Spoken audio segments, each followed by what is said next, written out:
Hey guys, இன்னைக்கு நம்ம பார்க்க போகிற சீரீஸோடைய பேர் வந்துட்டு சீக்ரெட் லவர்ஸ். இது வந்துட்டு ஒரு தாய்வானிஸ் பிஎல் சீரீஸ். ஃபஸ்ட்டு சீனில் ரெண்டு பசங்க ரெஸ்ட் ரூம்குள்ளே போய் கதவை சாத்திக்கிறாங்க. இதில் ஒரு பையன் இன்னொரு பையனை கிஸ் பண்ண போயிட்டுருக்கான். இதில் கிஸ் பண்ணுற பையன் பேர் வந்துட்டு அட்டோ. அவன் கிஸ் பண்ணுறால அவன் பேர் வந்துட்டு ஜும்ஷி. அட்டோ அவனை கிஸ் பண்ணிக்கிட்டு அவன் பேண்ட்டில் கையை விட போகிறான். அட்டோ கிஸ் பண்ணிக்கிட்டே ஜும்ஷியோட பேண்ட்டில் கையை விட போயிட்டுருக்கான். அதுக்கு ஜும்ஷி, அட்டோ என்ன பண்ணுற, சும்மா இரு அப்படின்னு சொல்கிறான். என்னால் சும்மா இருக்க முடியுதா அப்படின்னு சொல்லிட்டு அட்டோ பாட்டுக்கு கிஸ் பண்ணிகிட்ருக்கான். ஜும்ஷினால் கூட அவனுடைய ஃபீலிங்ஸை கண்ட்ரோல் பண்ண முடியல போல், அதனால் அவனுமே அக் பண்ணிக்கிறான். அப்புறம் ஜும்ஷி யோசிக்கிறா, பொண்ணுங்களை கரெக்ட் பண்ண தான் நம்ம மூவி பார்க்க வந்தோம், ஆனால் அது இப்படி முடிஞ்சிடுச்சே அப்படின்னு யோசிச்சுட்ருக்கான். அதுக்கப்புறம் தான் ஸ்டோரி ஸ்டார்ட் ஆகுது. இவங்களுடைய சின்ன வயசு காட்டுறாங்க. அதில் வந்துட்டு ஜும்ஷி அதுக்கப்புறம் ஷாயாங்னு ஒரு பொண்ணு ஃபஸ்ட்லேருந்து ஃப்ரெண்டாக இருப்பாங்க. இவங்க பார்க்கில் விளையாடிட்டு இருக்கும்போது அட்டோ வந்துட்டு ஒரு ஓரமாக பயந்துட்டு உட்காந்துட்ருப்பான். அப்புறம் ஜும்ஷி அட்டோ கிட்ட பேச ட்ரை பண்ணிகிட்ருப்பான். அட்டோ வந்துட்டு யார்கிட்டயோ பேசாமல் இன்ட்ரோவர்ட் மாதிரி பிஹேவ் பண்ணிகிட்ருப்பான். அப்போ ஜும்ஷியை கை கொடுக்குறான். கை கொடுத்து வா விளையாடலாம் அப்படின்னு கூப்பிடுறான். அட்டோ கூட ஓகே அப்படின்னு சொல்லிட்டு ஜும்ஷி கூட விளையாட போயிட்டுருக்கான். சின்ன வயசுலேருந்து அவங்க 3 பேரும் பெஸ்ட் ஃப்ரெண்ட்ஸ். இப்போது ஷாயங்னு ஒரு பொண்ணு இருக்கா இல்லையா, அவள் வந்துட்டு எப்போவுமே பிரைட் ட்ரெஸ் போட்டுக்கிட்டு உங்கள் 2 பேரில் யார் என்ன கல்யாணம் பண்ணிப்பீங்க அப்படின்னு விளையாடிட்டு இருப்பாங்க. அட்டோ ஷாயங்கை பார்த்து கிண்டல் பண்ணுறான். உன்னை பார்த்தா கல்யாணம் பண்ண போகிற மாதிரி இல்லை, பேய் மாதிரி இருக்கு அப்படின்னு சொல்லிட்டு இருப்பான். ஜும்ஷி சொல்கிறான், நான் தான் கல்யாணம் பண்ணிப்பேன் அப்படின்னு சொல்கிறான். அதுக்கு அட்டோ வந்துட்டு ஓகே, நம்ம ஸ்டோன் பேப்பர் சீசர் விளையாடுவோம், யார் அவுட் ஆகுறாங்களோ அவங்க வந்துட்டு வின் பண்ணுறாங்களோ அவங்க தான் க்ரூமாக இருப்பாங்க அப்படின்னு சொல்கிறான். அதுக்கப்புறம் விளையாடுறாங்க. விளையாடினதுக்கப்புறம் அட்டோ தான் ஜெயிப்பா. அதுக்கப்புறம் அட்டோ தான் க்ரூமாக ஆகுவான். ஜும்ஷி தான் அவங்களுக்கு ஃப்ளவர் பாய் மட்டும் கிடையாது. அதுலேருந்து எப்போ அவங்க 2 பேரும் ஸ்டோன் பேப்பர் சீசர் விளையாடுறாங்களோ அதில் எல்லாமே அட்டோ தான் ஜெயிப்பான். அட்டோ ஷாயங்கோ இவங்க 2 பேர் தான் கல்யாணம் பண்ணிப்பாங்க. இதை பார்த்து ஜும்ஷிக்கு ஒரே கடுப்பாக இருக்கும். எப்போ பார்த்தாலும் ஃப்ளவர் பாயாகவே வச்சுக்கிறீங்களே, நான் எப்போ மாப்பிள்ளை ஆகுறது அப்படின்னு சொல்லிட்டு எப்போவுமே கடுப்புலேயே இருப்பாங்க. அதுக்கப்புறம் இவங்கெல்லாம் ஒரே ஸ்கூலில் படிப்பாங்க போல். ஜும்ஷி அதுக்கப்புறம் அட்டோ 2 பேரும் ஒன்றா தான் ஸ்கூலுக்கு போவாங்க, ஒன்றா தான் ரிட்டன் வீட்டுக்கும் வருவாங்க. அப்போத்துலேருந்து அட்டோ வந்துட்டு ஜும்ஷியை ரொம்ப நல்லா கேர் பண்ணுவான். ஈவன் தண்ணி கூட அட்டோ தான் ஜும்ஷிக்கு குடிக்க வைப்பான். அப்போது ஒரு நாள் வந்து அவன் கேம் விளையாடிட்டே வந்துட்டுருப்பான். அப்போ வந்துட்டு நம்ம 2 பேரும் ஸ்டோன் பேப்பர் சீசர் விளையாடலாம், யார் வின் ஆகுறாங்களோ அவங்க தான் அந்த ஜூஸ் குடிப்பாங்க அப்படின்னு சொல்லுவான். அப்போ வந்துட்டு மறுபடியும் அட்டோ தான் வின் பண்ணிடுவான். அதுக்கப்புறம் அவன் வந்துட்டு அந்த ஜூஸ் பாட்டிலை எடுத்துக்கிட்டு முன்னாடி போயிட்டுருப்பான். அதுக்கு ஜும்ஷி வந்துட்டு கொஞ்சமாச்சும் குட்றா, நான் கேம் விளையாட மாட்டேன் ரோட்லலாம், கொஞ்சமாச்சும் குட அப்படின்னு சொல்லிட்டுருக்கான். இப்படியே அவங்க எல்லாருமே வளர்ந்துடுறாங்க. இப்போது இவங்க கிளாஸில் வந்துட்டு ஒரு அழகான பொண்ணு இருப்பாள். அந்த பொண்ணுக்கிட்ட யார் ஃபஸ்ட்டு நம்பர் வாங்குறாங்க அப்படிங்கிறதுக்காக ஒரு விளையாட்டு விளையாடுவாங்க. ஸ்டோன் பேப்பர் சீசர் தான். ஜும்ஷி வந்துட்டு எல்லா பசங்கக்கிட்டேயும் வின் ஆகிடுவான். ஆனால் அட்டோ கிட்ட மட்டும் மறுபடியும் தோற்றுருவான். ஸோ அட்டோ தான் அந்த பொண்ணுக்கிட்ட போய் ஃபோன் நம்பர் வாங்கிட்டுருக்கான். ஜும்ஷிக்கு ஒரே கடுப்பாக இருக்குது. நான் ஏன் இவன்கிட்ட எப்போவுமே தோத்துட்ருக்க அப்படின்னு யோசிக்கிறான். அப்போத்துலேருந்து நிறைய கேர்ள் ஃப்ரெண்ட் மாறிக்கிட்டே இருக்காங்க அட்டோவுக்கு. அப்போத்துலேருந்து அட்டோவுக்கு நிறைய கேர்ள் ஃப்ரெண்ட்ஸ் மாறிக்கிட்டே இருக்காங்க. அவங்க எல்லாருமே காலேஜ்க்கே வந்துட்டாங்க. அட்டோ வந்துட்டு ஜாலியாக கேர்ள் ஃப்ரெண்ட்ஸை மாற்றிக்கிட்டே இருக்கா. ஆனால் ஜும்ஷிக்கு தான் நிறைய கடுப்பாக இருக்குது அந்த விஷயத்தை பொறுத்து. ஒரு டைம் கிளாஸில் ஜும்ஷியும் அதுக்கப்புறம் ஷாயங்கும் 2 பேரும் ஒன்றா உட்காந்துட்ருப்பாங்க. அதான் அவனுக்கு சின்ன வயசில் ஒரு ஃப்ரெண்ட் இருப்பா இல்லையா, அந்த பொண்ணு தான். இன்னுமே அவங்க 3 பேருமே ஃப்ரெண்டாக தான் இருக்காங்க. அப்போது ஜும்ஷிக்கு வந்துட்டு ஒரு டவுட் இருக்கும். அதை வந்துட்டு ஷாயங் சொல்லி கொடுத்துட்ருப்பா. அப்போது வந்துட்டு அவனுக்கு ஷாயங் மேலே லைட்டாக ஃபீலிங்ஸ் வர ஆரம்பிக்குது. அப்போது இதெல்லாமே அட்டோ வந்துட்டு வெளியே ஜன்னல்லேருந்து பார்த்துட்ருக்கான். அட்டோக்கு வந்துட்டு கொஞ்சம் கடுப்பாக இருக்குது. அட்டோ கூடயும் ஒரு பொண்ணு இருக்கா, ஆனால் அவளெல்லாம் கண்டுக்காமல் அவன் பாட்டுக்கு போயிட்டுருக்கான். இப்போது ஷாயங்கும் அதுக்கப்புறம் ஜும்ஷியும் அட்டோ பார்க்குறாங்க. கிளாஸஸ் ஸ்டார்ட் ஆகியே கொஞ்ச நாள் தான் ஆகுது. அதுக்குள்ள எத்தனை கேர்ள் ஃப்ரெண்டை மாத்திட்டா அப்படின்னு ஷாயாங் கேட்குறா. அதுக்கு ஜும்ஷி இது 4வது அப்படின்னு சொல்லிட்டு இருக்கா. ஜும்ஷியும் ஆட்டோவும் நடந்து போயிட்டுருக்காங்க. அப்போ வந்துட்டு ஜும்ஷி எனக்கு ஒரு ஹெல்ப் வேணும் ப்ளீஸ், இது என் லைஃப் மேட்ரு அப்படின்னு சொல்லிட்டு கையெடுத்து கும்பிட்டுக்கிட்டு ஒரு ஹெல்ப் கேட்டுட்ருக்கான். ஷாயாங் கிட்ட எப்படி ப்ரப்போஸ் பண்ணுறதுன்னு சொல்லி கொடு அப்படின்னு கேட்டுட்ருக்கான். ஷாயாங்கா, ஆனால் நம்ம சின்ன வயசுலேருந்தே ஃப்ரெண்டாக இருக்கோம், எப்போத்துலேருந்து உனக்கு அவன் மேலே ஃபீலிங் ஸ்டார்ட் ஆச்சு அப்படின்னு கேட்டுட்ருக்கான். அதுதான் எனக்கும் தெரியல, திடீர்னு என்ன ஆச்சுன்னு. ஆனால் எனக்கு வந்துட்டு எப்படி அவகிட்ட சொல்கிறதுன்னு தெரியல, அதுக்கு தான் உன் ஹெல்ப் வேணும். நான் என்ன உன்ன மாதிரியா காலேஜில் இருக்கிற பாதி பொண்ணுங்க உன் கேர்ள் ஃப்ரெண்டாக மாற்றிக்கிட்ட அப்படின்னு சொல்லிட்டு இருக்கான். நீ என்ன திட்டுறியா அப்படின்னு அட்டோ கேட்குறான். அதுக்கு ஜும்ஷி இல்லை இல்லை, நான் ஹெல்ப் தான் கேட்டுட்ருக்கேன், ப்ளீஸ் எனக்கு பண்ணு அப்படின்னு சொல்லிட்டு இருக்கான். அவன் ஒத்துக்காம போயிட்டுருக்கான். அப்போ ஜும்ஷி வந்துட்டு அவன் முதுகில் ஏறிடுறான். ஏறிட்டு ப்ளீஸ் ப்ளீஸ் அப்படின்னு கெஞ்சிட்டு இருக்கான். அவங்க அப்பா வந்துட்டு ஏன்பா அவன் தான் பெரிய பையன் ஆயிட்டான்ல, இன்னுமே ஏன் அவனை குழந்த மாதிரி நடத்துற அப்படின்னு சொல்கிறாங்க. அதுக்கு அட்டோ வந்துட்டு இல்லை பரவாயில்ல, என் ஃப்ரெண்டு தானே, பரவாயில்ல அங்கிள் அப்படின்னு சொல்கிறான். அப்புறம் அட்டோ வந்துட்டு கேட்குறான், அங்கிள் நான் ஏதாச்சும் ஹெல்ப் பண்ணட்டா அப்படின்னு உள்ள கடைக்குள்ளே போய் ஹெல்ப் பண்ணிட்டு இருக்கான். அதுக்கு அந்த அங்கிள் சொல்கிறாங்க, பாரு அட்டோக்கு இருக்கிற அறிவு கூட உனக்கு இல்லை அப்படின்னு ஜும்ஷியை திட்டிட்டு இருக்காங்க. ஜும்ஷி சொல்கிறா, இல்லைப்பா அவன் சும்மா நடிக்கிறான் அப்படின்னு சொல்கிறான். பரவாயில்ல, அவன் அதாச்சும் பண்ணுறான், நீ அதையுமே பண்ண மாட்டேங்கிறிய அப்படின்னு சொல்லிட்டு அவங்க அம்மா திட்டுறாங்க. அதுக்கப்புறம் அவங்க அம்மா வந்துட்டு, நான் சாப்பாடை ஆர்டர் பண்ணுறேன், நீங்கள் வந்துட்டு வீட்டில் போய் சாப்பிட்டுட்ருங்க, நாங்கள் கொஞ்சம் லேட்டாக வரோம் அப்படின்னு சொல்கிறாங்க. அதுக்கு ஜும்ஷி வந்துட்டு அவங்களுடைய ஃபோனை பிடுங்கிக்கிட்டு இப்போவே அவனுக்காக ஆர்டர் பண்ணிக்கிறான். அவனுக்கு மட்டுமே ஆர்டர் போட்டுக்கிட்டு அவன் வந்துட்டு ஃபோனை கட் பண்ணிடுறான். டேய் நாங்கள்லாம் அப்போ என்ன பண்ணுறது, உனக்கு மட்டும் ஆர்டர் பண்ணிக்கிட்ட அப்படின்னு சொல்கிறாங்க. அதுக்கும் ஷாயாங்கு சாரி நான் மறந்துட்டேன் அப்படின்னு சிரிச்சிட்ருக்கான். அவங்க 2 பேரும் வீட்டுக்கு போயிடுறாங்க. வீட்டுக்கு போன உடனே ஆட்டோ வந்துட்டு சொல்கிறா, ஓகே நான் உனக்கு கோச் பண்ணுறேன், ஆனால் ஒரு கண்டிஷன், நீ வந்துட்டு நான் சொல்கிறதெல்லாம் கேட்கணும், நான் சொல்கிறதெல்லாம் நம்பணும், எதுக்குமே ரிக்ரெட் பண்ணக்கூடாது, அதுக்கப்புறம் ரொம்ப மெயினாக உனக்கு என்ன பிடிச்சிருக்கணும் அப்படின்னு சொல்கிறான். சரி அப்படின்னு ஜும்ஷுமே அதுக்கெல்லாம் ஒத்துக்கிறா. அதுக்கப்புறம் ஆட்டோ கேட்குறா, நீ எப்போ ப்ரப்போஸ் பண்ண போகிற அப்படின்னு கேட்டதுக்கு, வெல்கம் பார்ட்டி நடக்கும் இல்லையா, ஆஹா இல்லை இல்லை, வெல்கம் பார்ட்டி முடிஞ்சதுக்கப்புறம் நான் ப்ரப்போஸ் பண்ணுறேன் அப்படின்னு சொல்கிறான். உண்மையாலுமே ஷாயாங்க அவ்வளோ பிடிச்சிருக்கா அப்படின்னு ஆட்டோ கேட்குறான். அதுக்கு ஜும்ஷி சொல்கிறான், உனக்கு எவ்வளோ கேர்ள் ஃப்ரெண்ட்ஸ் இருந்திருக்காங்க, ஆனால் எனக்கு அப்படி இல்லை, எனக்கு இருக்கிறதே இது ஒன்றே ஒன்று தான், ப்ளீஸ்டா ஹெல்ப் பண்ணுறேன் அப்படின்னு கெஞ்சி கேட்டுட்ருக்கான். சரி சரி கிளாஸ் ஸ்டார்ட் பண்ணலாம் அப்படின்னு ஆட்டோ சொல்கிறான். அதுக்கப்புறம் ஆட்டோ கேட்குறான், நீ எப்படி ப்ரப்போஸ் பண்ண போகிற அப்படின்னு ஜும்ஷியை கேட்டதுக்கு ஜும்ஷி சொல்கிறா, எனக்கு தெரியலடா அப்படின்னு சொல்கிறா. இன்னைக்கு ஈவினிங் 4 o'clock சினிமா தேட்டர்கிட்ட வந்துரு அப்படின்னு சொல்கிறான். கிட்ட இருக்கா எதுக்கு அப்படின்னு ஜும்ஷி கேட்குறான்.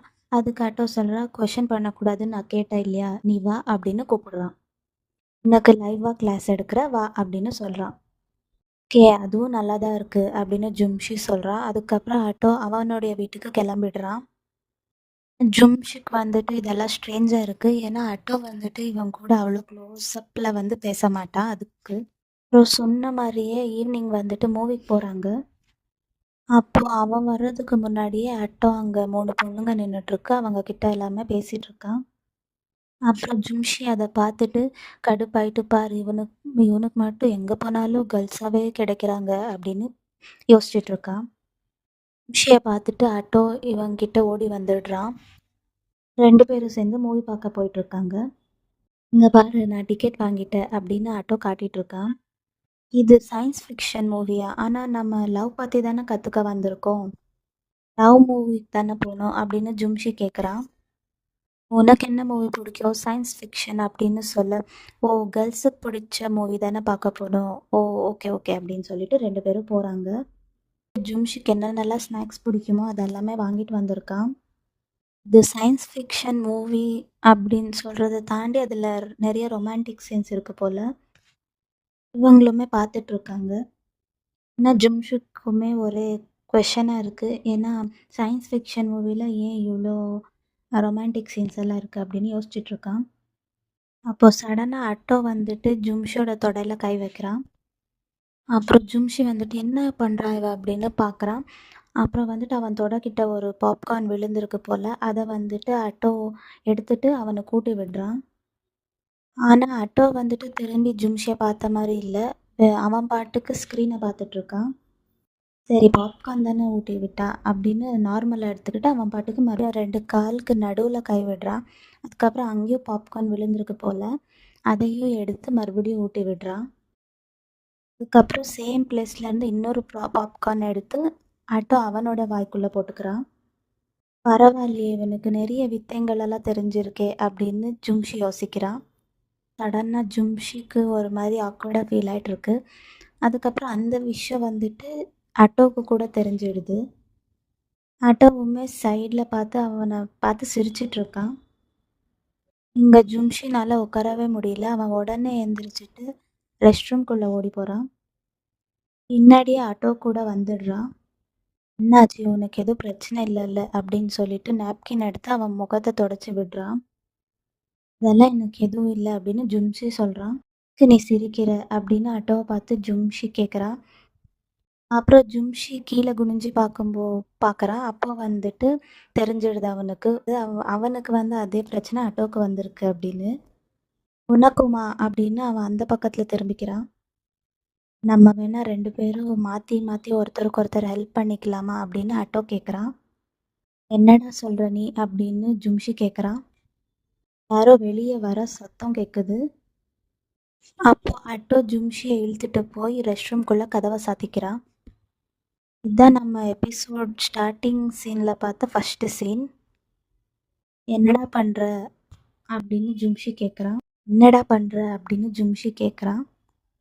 ஆட்டோ பக்கத்தில் வந்து அவனை கிஸ் பண்ணிகிட்ருக்கான்.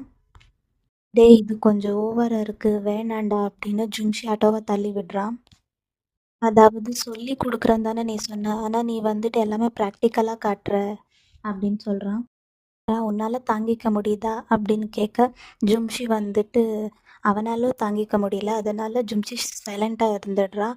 ஆட்டோ என்ன பண்ணாலும் அவனும் சும்மா சைலண்ட் ஆகிடுறான். அப்புறம் 2 பேரும் வீட்டுக்கு போயிட்டுருக்காங்க. ஆனால் ஜும்ஷி வந்துட்டு ஆட்டோ கிட்ட பேசவே மாட்டேங்கிறான். ஒரு மாதிரி கோவமாக பயமாக இருக்கிற மாதிரியே இருக்கான். அப்புறம் ஷாயாங் அங்கே வந்து 2 பேரும் எங்கடா போயிட்டு வரீங்க அப்படின்னு கேட்குறான். 2 பேரும் மூவிக்கு போயிட்டு வரோம் அப்படின்னு சொல்கிறான். அதுக்கப்புறம் ஷாயாங் சொல்கிறா, நம்ம 3 பேரும் ஒன்றா இருந்து 10 இயர்ஸ் ஆக போகுது. நம்ம பீச்சுக்கு போய் இதை 10 இயர்ஸ் செலிப்ரேட் பண்ணலாமா அப்படின்னு கேட்குறான். இவங்க எல்லாம் பிளான் பண்ண மாதிரியே அவங்களுடைய 10 இயர்ஸ் ஃப்ரெண்ட்ஷிப்பை செலிப்ரேட் பண்ண பீச்சுக்கு வந்திருக்காங்க. அப்புறம் ஜும்ஷி அவனுடைய சூட்கேஸ் எடுத்துகிட்டு வரான். அதை பார்த்துட்டு ஆட்டோ கூட நானே எடுத்துகிட்டு வரேன் அப்படின்னு சொல்கிறான். ஆட்டோ பக்கத்தில் வரும்போதே ஜும்ஷி விலகி போயிடுறான். அவன் இப்படி பண்ணுறத ஆட்டோ வந்துட்டு நோட் பண்ணிடுறான். அதுக்கப்புறம் அவனை கூட அவன் விடுறதில்ல. கூட சூட்கேஸ் எடுத்துகிட்டு வர அப்படின்னு பக்கத்தில் வந்துட்டு அந்த சூட்கேஸை வாங்கிட்டு 2 பேர் தான் அவன் எடுத்துகிட்டு வரான். ஜும்ஷிக்கு ஒரே கன்ஃபியூஷனாக இருக்குது போல். அதுக்கப்புறம் இங்கே வந்துட்டு ஷாயாங் மற்ற பசங்க கூட வாலிபால் விளையாடிட்டு இருக்கா. அப்போ இவங்க 2 பேரும் அமைதியாக ஒரு இடத்துல உக்காந்துட்ருக்காங்க. அப்போ அட்டோ வந்துட்டு ஜும்ஷி கிட்ட கேட்குறா, ஷாயாங் அங்கே மற்ற பசங்க கூட விளையாடிட்டு இருக்கா இல்லையா, நீ இங்கேயே உக்காந்துட்டு இருந்தா வேற யாராச்சும் அவளை கரெக்ட் பண்ணிடுவாங்க அப்படின்னு சொல்லிட்டு இருக்கான். ஜும்ஷி வந்துட்டு சொல்கிறா, அதுக்கும் உனக்கும் என்ன சம்மந்தம், நீ உன் வேலையை மட்டும் பாரு அப்படின்னு கோவத்தில் சொல்லிட்டு கிளம்பிடுறான். அப்போ அட்டோ எந்திரிச்சு வந்து அவன் கையை பிடிக்கிறா, ஜும்ஷி போகாத அப்படின்னு சொல்லிட்டு. இப்போ அந்த டைம்னு பார்த்து கரெக்டாக ஷாயாங் வா விளையாடலாம் அப்படின்னு கூப்பிடுறான். அதுக்கப்புறம் ஜும்ஷி போக ட்ரை பண்ணிகிட்ருக்கான். ஆனால் அட்டோ வந்துட்டு சொல்கிறா போகாத அப்படின்னு சொல்லிகிட்ருக்கான். சன்ஸ்க்ரீன் கூட போடலை, உனக்கு ஃபுல்லாக சன் பர்ன் ஆகிட போகுது போகாத அப்படின்னு சொல்லிகிட்ருக்கான். அவன் கேட்காம விளையாட போயிடுறான். அட்டோவுக்கு ஒரே கடுப்பாக இருக்குது. அதுக்கப்புறம் ஈவினிங்காக 3 பேரும் ஒரே பிளேஸில் உட்காந்துட்ருக்காங்க. 3 பேருமே செல்ஃபிஸ் எடுத்துக்கிறாங்க. அதுக்கப்புறம் ஆட்டோ கேட்குறான், சின்ன வயசில் இருந்துமே நம்ம பீச்சுக்கு வந்து செலிப்ரேட் பண்ணிவிட்டு செல்ஃபிஸ் எடுத்துக்கிறோம், உனக்கு இதெல்லாம் போராகவே இல்லையா அப்படின்னு கேட்டுட்ருக்கான். போரிங்கா அதெல்லாம் ஒன்றும் இல்லை, நீ பாரு நான் ஃபஸ்ட்டில் இருந்து எல்லா ஃபோட்டோஸுமே வச்சிட்ருக்கேன் 3 பேருதும் அப்படின்னு சொல்லிட்டு இருக்கா ஷாயாங். அந்த ஃபோட்டோஸ் எல்லாம் பார்த்து 3 பேருக்குமே ஹாப்பியாக தான் இருக்குது. இப்போ அவங்களுக்கு எல்லாருக்குமே ஃபஸ்ட் டைம் இவங்க எடுத்த பிளேஸ் எல்லாமே ஞாபகத்தில் வருது. 10 வருஷம் ஆயிடுச்சுதா அதுக்குள்ளே அப்படின்னு ஜும்ஷியோட மனசுக்கு தோணுது. அப்போது ஷாயாங் கூட புரியுது இவங்க 2 பேருக்குள்ளே ஏதோ சரியில்லை அப்படின்னு. அவள் கேட்குறா, என்னடா ஆச்சு 2 பேருக்கும் அப்படின்னு கேட்டுட்ருக்கா. ஏதாச்சும் பிரச்சனையா இருந்தா சரி பண்ணிக்கோங்க. இப்படி 2 பேரும் சோகமா இருந்தா போர் அடிக்குது ரொம்ப. பேசி சரி பண்ணிக்கோங்க என்னவா இருந்தாலும் அப்படின்னு சொல்றா. நாங்க ஒண்ணும் சண்டையே போடலையே அப்படின்னு சொல்லிட்டு 2 பேரும் ஒரே டைம்ல சொல்றாங்க. அப்போ அவ சிரிச்சுட்டு இத நான் நம்பணுமா அப்படின்னு கிண்டலா கேட்குறா. 3 பேருமே ஸ்டே பண்றதுக்காக ஒரு வீடு எடுத்திருக்காங்க. அதுக்கப்புறம் யார் யார் எந்த ரூம்ல தங்கலாம் அப்படின்னு 3 பேருமே டிஸ்கஸ் பண்ணிட்டு இருக்காங்க. அந்த இடத்துல 2 ரூம் தான் இருக்கு போல. எப்பயும் போல ஒரு ரூம் நான் எடுத்துக்கிறேன். நீங்க 2 பேரும் ஒரு ரூம்ல ஷேர் பண்ணிக்கோங்க அப்படின்னு சொல்றா. ஆனா 2 பேருமே தயங்கிட்டு உட்காந்துட்டு இருக்காங்க. அதுக்கு அவ வந்துட்டு ஓகே நீங்களே சூஸ் பண்ணுவீங்கன்னு நெனச்சேன். சரி ஓகே நானே சொல்றேன் அந்த ரூம்ல போங்க அப்படின்னு சொல்றா. அதுக்கப்புறம் ஷாயாங் வந்துட்டு அட்டோ கிட்ட ஹெல்ப் கேட்குறா. என் லக்கேஜ் எல்லாத்தையுமே எடுத்துகிட்டு போய் என் ரூமில் வச்சிடுறி அப்படின்னு. அவனுமே எடுத்துகிட்டு போகிறான். அவன் போகிறப்போ இவன் ஷாயாங் வந்துட்டு ஜும்ஷி கிட்ட கேட்டுட்ருக்கா என்னடா ஆச்சு 2 பேருக்குள்ள அப்படின்னு கேட்குறான். அவன் வந்துட்டு கொஞ்ச நேரம் யோசிக்கிறான். யோசிச்சு பார்த்தப்போ என்னென்னலாம் நடந்துச்சோ அதெல்லாம் ஞாபகம் வருது. அதுக்கப்புறம் முழிச்சுட்டு ஒன்றும் இல்லையே அப்படின்னு சொல்கிறான். ஒரு ஸ்டெப்ஸ் ஏறும்போது அட்டோவும் இதெல்லாம் நின்றுட்டு கேட்டுட்டு தான் இருக்கான். நாங்க ஒண்ணும் சண்டை போடல அப்படின்னு அவன் சொல்ல, பின்ன ஏன் ஒரு மாதிரி இருக்கீங்க 2 பேரும் அப்படின்னு அவ சொல்றா. நம்ம ஸ்டார்ட்டிங் அட்டோவ பார்த்தது உனக்கு ஞாபகம் இருக்கா? அவன் வந்துட்டு ரொம்பவே இன்ட்ரோவர்ட்டா இருந்தான். ஆனா அவனுக்கு வந்துட்டு நீ தான் பேச வச்ச. உன் கூட தான் ஃபர்ஸ்ட் அவன் க்ளோஸ் ஆனான். இத பத்தியெல்லாம் அவ சொல்லிட்டு இருக்கா. ஃபர்ஸ்ட் நடந்தது எல்லாமே. நீ அவன்கிட்ட பேசாம இருந்தா அவன் பாவம் ரொம்ப ஃபீல் பண்ணுவான். உனக்கு அவன புடிக்கலன்னு நெனச்சுக்க போறா. ப்ளீஸ் என்ன இருந்தாலும் பேசி கிளியர் பண்ணிக்கோ. அவன்கிட்ட பேசு அப்படின்னு ஷாயாங் சொல்றா. ஜும்ஷி அட்டோ கிட்ட ஏதோ சொல்ல வரான். ஆனா சொல்லாம அப்படியே சரி நான் குளிக்க போறேன் அப்படின்னு ஓடி போயிடுறான். 2 பேரும் ஒண்ணா போய் ரூம் ஓப்பன் பண்றாங்க. ஃபர்ஸ்ட் ஜும்ஷி தான் பார்க்குறான். பார்த்தா அந்த ரூம்ல டபுள் பெட் இருக்கு. ஐயோ! டபுள் பெட்டா? என்னடா பண்றது? அப்படின்னு யோசிச்சுட்டு இருக்கான். இப்போ அட்டோ கேட்குறா. இப்போ நீ குளிக்க போறியா? இல்ல நான் போகட்டா? அப்படின்னு சொல்றான். ஏய் இல்லன்னு சொல்லிட்டு ஃபர்ஸ்ட் ஜும்ஷி குளிக்க ஓடி போயிடுறான். கொஞ்ச நேரம் கழிச்சு அட்டோவும் குளிக்க போறான். அட்டோ குளிச்சுட்டு வெளிய வரும்போது ஜும்ஷி தூங்கிட்டு இருக்கான். ஆட்டோ பக்கத்துல வந்து அவனுடைய ஷோல்டர்ல கை வைக்கிறான். உடனே ஜும்ஷி என்ன பண்ற? கை எடு அப்படின்னு சொல்றான். ஆனா ஆட்டோ அவனுடைய கைய அழுத்தி பிடிக்கிறான். ஆனா ஜும்ஷிக்கு அங்க என்ன நடக்குதுன்னு புரியல. இதோட இந்த எபிசோட் முடியுது. இந்த வீடியோ பிடிச்சிருந்தா லைக் பண்ணுங்க. அடுத்து என்ன நடக்குதுன்னு தெரிஞ்சுக்க நம்ம சேனலை சப்ஸ்கிரைப் பண்ணிக்கோங்க.